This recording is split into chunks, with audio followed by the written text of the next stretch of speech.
बघा बाळांनो, फळ्यावर 3 त्रिकोण दिलेले आहेत आणि या त्रिकोणामध्ये वरती 3 अंकी संख्या आहे आणि खाली 2 अंक आहेत.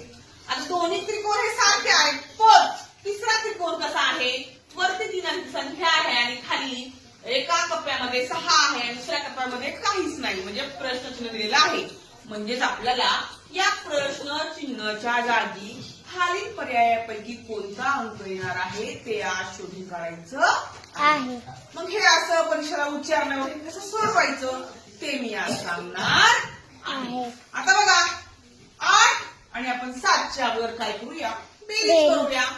8 अधिक 7 बरोबर 15. 8 अधिक 7 15. आता 15चा मग काय करूया? वर्ग करूया. 15चा वर्ग 225. बघा 8 आणि 7 या 2 अंकाचं नातं 225 आलं की नाही? तसं आपण दुसरं करूया.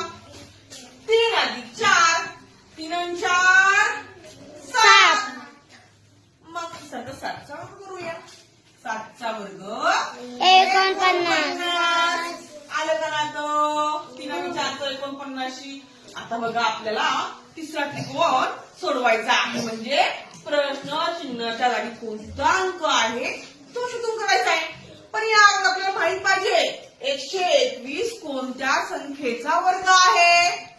कोणत्या संख्येचा वर्ग आहे? 121 11. बरोबर, 11चा वर्ग 121 आहे ना. मग 6 मध्ये किती मिळवल्यावर उत्तर 11 येईल? 5. म्हणजे 6 अधिक 5 बरोबर 11. आणि मग 11चा वर्ग किती बाळांनो? 121. म्हणजे 6 इथे 5 लिहिल्यावर या 2 अंकाचं नातं 121 येतं. म्हणजे याचं पर्याय क्रमांक 1. 6 आणि 5चं नातं 121 आहे. समजलं का तुम्हाला बाळांनो?